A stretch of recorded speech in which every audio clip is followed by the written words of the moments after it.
ఇక్కడ దేవుడైన యెహోవా మాట శ్రద్ధగా వినమని ద్వితీయోపదేశ కాండంలో రాయబడింది. ఎవరి మాట వినాలి? దేవుడి మాట. అసలు దేవుడి మాట అంటే ఏంటి? దేవుడి మాట ఎక్కడుంది చెప్పండి. దేవుడి మాట ఎక్కడుంది? ఆయన వాక్యమే దేవుని మాట. అవునా? ఆయన మనకి ధర్మశాస్త్రం మొత్తం, బైబిల్ మొత్తం మనకి అనుగ్రహించాడు కదా. ఆయన చెప్పిన మాట ఎలా వినాలంట? శ్రద్ధగా వినాలి. మరి మనం శ్రద్ధగా వింటున్నామా? మనం కొన్నిసార్లు వింటాంటే మన ఆలోచన ఎక్కడికో వెళ్ళిపోతుంది. ఇక్కడే ఉంటాం, మైండ్ ఆబ్సెంట్ బాడీ ప్రెజెంట్ అన్నట్టే ఉంటాం కదండి. ఇక్కడ ఈ దేవుడైన ఇంకో మాట శ్రద్ధగా విని ఆయన మాట. కొన్నిసార్లు మనం ఏం చేస్తాం దేవుడి మాట వినం. మన మనసుకి ఏది నచ్చితే అదే చేయడానికి ఇష్టపడతాం. మన మనసు మాటనే మనం వింటాం, దేవుడి మాటను కొన్నిసార్లు గ్రహించడం. ఎందుకో చెప్పనా? దేవుడు చెప్పిన మాటలు కొన్ని కఠినంగా ఉంటాయి, కష్టతరమైనవి. వాటిని చేయడానికి మనం ఇష్టపడతాం. మనకి ఏది నచ్చితే, మనకి ఏది సులభంగా ఉంటే దాన్ని చేయడానికే మనం ఇష్టపడతాం. అవునా కదండి? అందరూ అలాగే చేశారా? నేను పర్ఫెక్ట్గా దేవుడి మాట విన్నానండి, అలాగే నడుస్తున్నాను అన్నోళ్ళు ఉన్నారు ఎవరైనా? లేదు కదా. మనకు నచ్చినట్టు మనం ఎలాగైతే మన స్వలాభం కోసం అప్పుడప్పుడు ఆయన మాట వింటాము, అప్పుడప్పుడే అందుకే కార్యాలు మన జీవితాల్లో జరుగుతూ ఉంటాయి. ఆయన మాట అనగా వాక్యం. ఆ వాక్యంలో ఏముందండి? ఎందుకు మనం ఆయన మాటను వినాలి? ఆయన మాటలో జీవం ఉంది. మృతులను సహితం బ్రతికించగలిగే శక్తి ఆయన మాటలో ఉంది. చాలా మందికి తెలియదు ఆయన మాట్లాడే దేవుడు, ఆయన కార్యాలు చేస్తాడు, ఆయన అద్భుతాలు చేస్తాడు, ఆయన స్వస్థతనిస్తాడు, మన బాధల నుండి బ్రతికిస్తాడు, శ్రమ నుండి విడిపిస్తాడు. చాలా మందికి తెలియదు. కానీ దేవుని తెలుసుకున్న మనము ఆయన మాటను వినుటకు అంగీకరించాలి. ఉదాహరణగా మనం చూసినట్లయితే అబ్రహాము, ఆదికాండం 12వ అధ్యాయము 1వ వచనంలో ఉంటుంది చూడండి. ఇక్కడ అబ్రహాం ఎవరండి? అంతకుముందు దేవుడు అంటే తెలియదు అబ్రహాంకి. అబ్రహాము విగ్రహాలు చేసుకొని అమ్మేవాడు. అలాంటిది ఎవరో ఒక వ్యక్తి, తెలియని వ్యక్తి వచ్చి అబ్రహాంతో మాట్లాడుతున్నాడు. ఏమో తెలుసా? నువ్వు లేవి ఇక్కడి నుంచి లే, వేరే దేశానికి వెళ్ళు, నేను ఏ దేశం అయితే చూపిస్తున్నానో ఆ దేశానికి వెళ్ళు, నేను అక్కడ గొప్ప జనంగా చేస్తానని చెప్తున్నాడు. ఎవరిని? నేను ఒక తెలియని వ్యక్తి వచ్చి మీ దగ్గరికి పలానా చేయమంటే నేను చేస్తారా? చేయరు కదా. ఎందుకు చేయరు? ఆయన ఎవరో తెలియదు, మీరు ఎవరో తెలియదు, ఎందుకు చెప్తున్నారో తెలియదు, ఒక రీజన్ లేదు, ఏమీ లేదు. చేయమంటే చేస్తామా? లేదు కదా. అబ్రహాము దేవుణ్ణి నమ్మాడంట, ఆయన మాట విన్నాడు. ఆయన ఏదైతే చేయమన్నాడో అది చేయటానికి ఇష్టపడ్డాడు, వెళ్ళాడు. వెళ్ళినప్పుడు ఆయన దేవుడు ఏం చేశాడు తెలుసా? గొప్పగా ఆశీర్వదించాడు. ఎలాగంటే ఇసుక రేణువుల కంటే ఎక్కువగా ఈ సంతానాన్ని ఆశీర్వదిస్తానని చెప్పినప్పుడు దేవుడు ఆయన మాటను తప్పక నెరవేర్చాడు. అబ్రహాము తన జీవితంలో తన వాగ్దానాన్ని పొందుకున్నాడు. ఎందుకు? అబ్రహాము దేవుని మాటను విన్నాడు. విని దాని ప్రకారం చేసినప్పుడు ఏమైంది? ఆశీర్వాదాన్ని పొందుకున్నాడు. మనం కూడా ఎప్పుడైతే దేవుడు చెప్పినట్టు చేస్తామో అప్పుడు మన జీవితంలో ఆశీర్వాదం అనేది మనం పొందుకుంటాం. కొన్నిసార్లు చేయలేము, ఎందుకంటే మనం మనుషులం, కష్టతరంగా ఉంటుంది. కానీ దాన్ని ఎప్పుడైతే చేయడానికి ప్రయాసపడతామో, దాన్ని ఎప్పుడైతే చేయడానికి అడుగులేస్తామో దేవుడు మనకు తప్పకుండా సహాయం చేస్తాడు. ఎవరో తెలియని వ్యక్తి, విగ్రహాలు అమ్ముకునే వ్యక్తి దేవుణ్ణే నమ్మాడు. ఈరోజు నేను దేవుణ్ణి నమ్ముకొని ఇక్కడ కూర్చున్నాం. మనం ఎంతవరకు దేవుని మాటని అనుసరిస్తున్నాం? దేవుని మాట దేవుని దగ్గర నుంచి రావాలి. అర్థం? దేవుని మాటను మనం దేవుడి దగ్గర నుంచి వస్తున్నప్పుడు దాన్ని వింటున్నామా? ఆ వినే శక్తి మన దగ్గర ఉందా? లేదు కదా. అప్పుడు ఎవరి మాట వినాలి? సేవకులు ఏం చెప్తున్నారో సేవకుల ద్వారా కొన్ని మాటలు మనం గ్రహించాలి. అలా చేసినప్పుడు మన జీవితంలో కొన్ని అద్భుతాలను మనం చూడగలం. అబ్రహాము ఏ విధంగా అయితే దేవుడి మాట విని వెళ్ళాడో తన జీవితంలో ఆశీర్వాదాన్ని పొందుకున్నాడు. అలాగే యెహోషువతో కూడా దేవుడు మాట్లాడతాడు. నీకు మోషేకి ఆజ్ఞాపించినట్లు మొత్తం నువ్వు చెయ్యి. మోషే ఎలాగైతే నడిచాడో నువ్వు కూడా అలాగే నడు, అప్పుడు నేను నీకు కానాను దేశాన్ని అనుగ్రహిస్తానని చెప్పాడు. యెహోషువ చేశాడు కదండి, చేయలేదా? ఎంత కష్టతరమైన మోషే 40 సంవత్సరాలు ప్రజలు నడిపించాడు కానీ వాగ్దాన దేశానికి వెళ్ళా. కానీ యెహోషువ దేవుడు ఏం చెప్పాడంటే మోషేకు ఆజ్ఞాపించినట్లుగా నీకు ఆజ్ఞాపిస్తున్నా, అలా చెయ్యి, నువ్వు అలా నడువు, అప్పుడు నేను నీకు వాగ్దాన దేశం అనుగ్రహిస్తా. కానాను అనగా పాలు తేనెలు ప్రవహించే దేశం. అలాగే ఎప్పుడైతే యెహోషువ చేశాడో, దేవుని మాటను విని అంగీకరించి నడిచాడో, దేవుడు తనకి మంచి వాగ్దాన దేశంను అనుగ్రహించాడు. అలాగే కొన్నిసార్లు దేవుని మాటను వినం.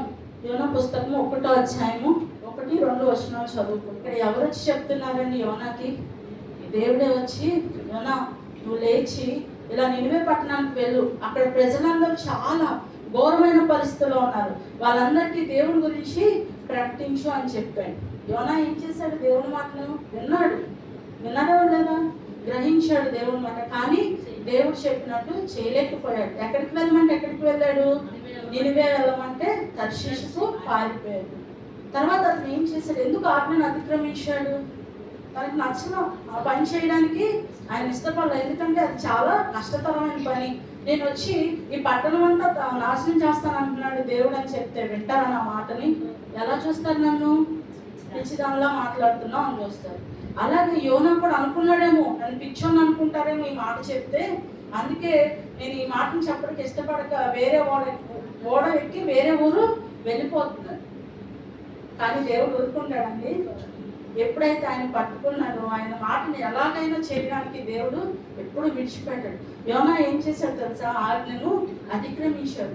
ఆజ్ఞ అతిక్రమమే పాపం వల్ల వచ్చే జీతం మరణం.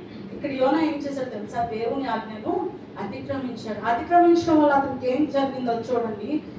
1వ అధ్యాయం 4వ వచనం. ఏమొచ్చిందని? ఆజ్ఞ అతిక్రమించడం వల్ల ఒక సమస్యను కొని తెచ్చిపెట్టుకున్నాడు. అరే దేవుడు వాడు ముందు చక్కగా వింటే ఈ పరిస్థితి వచ్చేది కాదుగా. ఎందుకు ఓడలో ఉన్న ప్రజలందరూ ఇబ్బంది పడాల్సి వచ్చింది. ఆయన ఒక్కడే కాదు, ఆయనతో పాటు తనతో ఉన్న వారందరూ ఇబ్బంది పడాల్సి వచ్చింది. ముందుగా ఆజ్ఞ అతిక్రమించడం వల్ల ఏమొచ్చిందో తెలుసా? మన జీవితంలోకి సమస్యలు వస్తాయి. ఎప్పుడైతే దేవుని మాటను విని నడిచావో అప్పుడు నీ జీవితంలో సమస్యలు ఉండవు అని కాదు, కానీ ఉంటాయి. వాటిని ఎలా జయించాలో దేవుడే సహాయం చేస్తాడు. యోనా ఏం చేశాడండి? నాకు ఏ తప్పు తెలీదు, నాకు ఏ బాధ లేదు, నేను తప్పు చేశానన్న చీకు కానీ చింత కానీ ఏమీ లేదు. ఏం చేశాడంటే ఓడ అడుగు భాగానికి వెళ్ళి నిద్రపోతున్నాడు. ఎప్పుడైనా మీరు గమనించండి, తప్పు చేసిన వారు ఎప్పుడు ఒంటరిగా ఉండడానికి ఇష్టపడతారు. వారు చేసేది ఎదుటి వారికి తెలియకుండా ఉండడానికి వారి ఆలోచనలు ఎప్పుడైనా సరే ఒంటరితనంలోనే మనకి పిచ్చి పిచ్చి ఆలోచనలు వస్తాయి. యోనా తప్పు చేసి ఏం చేశాడు? ఓడ అడుగు భాగానికి వెళ్ళిపోయి నిద్రపోతున్నాడు. ఒంటరితనాన్ని కొని తెచ్చుకున్నాడు. తను దేవుడు చెప్పినట్టు చేస్తే అనేకులతో వాటి కూర్చొని సంతోషించేవాడు. కానీ తను అలా ఏం చేయలేదు, ఆయన తప్పు చేశాననే ఆలోచన కూడా లేదు. ఒంటరితనాన్ని ఆయన కొని తెచ్చుకున్నాడు అనమాట. అటు తర్వాత ఆయనకి ఏమైందంటే అవమానం వచ్చింది. ఆ కింద వచనాల్లో ఓడ యజమాని వచ్చి, పోయి నిద్రపోతా, నీకేం వచ్చింది? లేచి నీ దేవుణ్ణి ప్రార్థించు చాలండి, పోయి నిద్రపోతా. ఇప్పుడు ఎవరన్నా వచ్చి నిన్ను నిద్రపోతా అంటే ఊరుకుంటారా? ఎందుకు మనమేమి నిద్రపోవట్లేదు కదా, కానీ కోపం వస్తుంది కదా. ఎవరైనా ఒక మాట అంటే చూస్తున్నా లేచి వస్తుంది మనకి, పోయి నిద్రపోతా. ఎందుకంటే అంత దేవుడు ప్రవక్త, ఆయన చిన్న ప్రవక్త. దేవుడు ఎన్నుకున్నాడు ఆ వ్యక్తిని. వెనుకున్నప్పుడు అవమానం అనేది రాకూడదు, కానీ ఇక్కడ అవమానాన్ని ఆయన కొని తెచ్చుకున్నాడు. ఎదుటి వారితో పోయి నిద్రపోతా. మనం ఎంతమంది పాపం చేసి నిద్రావస్థలో ఉంటున్నామో ఒకసారి ఆలోచన చేయాలి. ఒంటరిగా జీవించడానికి ఇష్టపడుతున్నామా, అందరితో కలిసి దేవుని మాటలు ప్రకటించడానికి ఇష్టపడుతున్నామా అనేది ఆలోచన చేయాలి. సమస్యను కొని తెచ్చుకున్నాడు, ఒంటరితనాన్ని అనుభవిస్తున్నాడు, అవమానం వచ్చింది. చివరిగా ఏం జరిగిందో తెలుసా? 12వ వచనంలో ఉంటుంది, నన్ను ఎత్తి సముద్రంలో పడివేయండి. చావడానికి కూడా ఆయన సిద్ధపడిపోయాడు. మనం కూడా ఏదైనా తప్పు చేసినప్పుడు చనిపోవాలి లేదా ఏదైనా చేయాలి అనే ఆలోచనలు రకరకాలుగా వస్తూ ఉంటాయి. యోనా కూడా దేవుని మాటను వినకుండా ఓడ ఎక్కి తన చేయాల్సిన ప్రయత్నాలన్నీ చేస్తున్నాడు. ఆఖరికి చావడానికి కూడా సిద్ధపడుతున్నాడు. నన్ను ఎత్తి, నా వల్లే కదా ఇలా జరిగింది, నన్ను తీసుకెళ్ళి సముద్రంలో పడేయండి, ఏదన్నా నష్టపోతే నేనే నష్టపోతా, నా ప్రాణం ఎత్తిపోయిద్దాను. అవునా? అప్పుడు చివరిలో చనిపోవడానికి సిద్ధపడినప్పుడు దేవుని గురించిన గ్రహింపు ఆయనకి వచ్చింది. నేను తప్పు చేశా, ఆ తప్పు నేను సరి చేసుకోవాలి అని. అప్పుడు యోనా ఏం చేశాడు తెలుసా? మరలా పశ్చాత్తాపడడానికి ప్రయత్నం చేశాడు. దేవుడికి ఒక ప్రణాళిక ఉంటుంది. దేవుడు ఏది ప్రణాళిక లేకుండా చేయడు. యోనాని దేవుడు చంపడానికి ఇష్టపడతాడండి. ఇష్టపడ్డు కదా. అలాగే దేవుడు అంటే అక్కడ ఉన్న మత్స్యానికి ఆజ్ఞాపించాడంట, నువ్వు వెళ్ళు యోనా. దేవుడు అతన్ని సముద్రంలో పడవేయగానే మత్స్యం వచ్చి ఆ నోట్లో ఆయన్ని పట్టుకుంది. ఏమంటే చేప మనల్ని బతికించిందా? కర్ర మనం నవ్వులేసి పట్టి తినేసేది. కానీ మత్స్యం అంటే దేవుడు ఆజ్ఞాపించినట్లుగా చేసిన ఆయన ఏం చేయలే. యోనా మత్స్యం కడుపులో 3 రోజుల నుండి ప్రార్థన చేశాడు, ప్రభువా నీకు విరోధంగా తప్పు చేశాను, నన్ను క్షమించు, నీ యొద్దే రక్షణ దొరికింది. దేవుడి శక్తి ఏంటో తెలుసు, దేవుడు అంటే ఏంటో తెలుసు, అయినా సరే ఎందుకండి దేవుడి మాటను వినకుండా అలా చేశాడు. తనకే కాకుండా తన చుట్టుపక్కల ఉన్న వారందరికీ సమస్యను కొని తెచ్చుకున్నారు. మనం కూడా కొన్నిసార్లు అంతే, మన తప్పును బట్టి మన ఇంట్లో వాళ్ళు కూడా బాధపడాల్సి వస్తుంది. మనం ఏంటో తెలుసు కదా, దేవుడు అంటే ఏంటో తెలుసుకో, మనం అది ఎలా ఉండాలి, దేవుడి మాటను వినాలి, విని ఆయన చెప్పినట్లు చేసినప్పుడు మన జీవితంలో అనేకమైన ఆశీర్వాదాలు మనం పొందుకుంటాం. ఇక్కడ యోనా తర్వాత లేచి బయటికి ఎప్పుడైతే మత్స్యం వదిలేసిందో ఆయన్ని నోట్లో నుంచి, అప్పుడంట ఆ యొక్క నినివే పట్టణానికి వెళ్ళి, ఇగో ఇలా దేవుడు మీ అందరినీ శిక్షించిపోతున్నాడు, మీరందరూ మారు మనసు పొందుడి అని చెప్పంగానంట ప్రజలందరూ ఒక్కసారిగా అంట దేవుని సన్నిధిలో మోకరించి, ప్రభువా మేము ఇలా చేశాము, మా పాపాలు ఇదిగో ప్రభు నువ్వు క్షమిస్తావు కదా, నువ్వు కరుణిస్తావు కదా, నీ కృప మా మీద ఉంది కదా, ఒక్కసారి కాపాడనంగానే దేవుడు ఎంత దయామేడో తెలుసా అండి. ఒక్కసారి యోనా చెప్పంగానే ప్రజలందరూ, ఆఖరికి రాజు కూడా అంట తన సింహాసనం వదిలిపెట్టి తన వస్త్రాన్ని వదిలిపెట్టి మోకరించి ప్రార్థన చేశాడు. ఎవరండి? ఒక రాజు. మన రాజుమా, అధికారం కలిగిన వారమా కాదు కదా, కానీ మనకి మన లోపల ఎంత ఉంటుందో, ఏదైనా ఒక పని చేయాలంటే చాలా ఆలోచిస్తాం, ఈ పని నేను చేయాలా, నా వల్ల కాదు.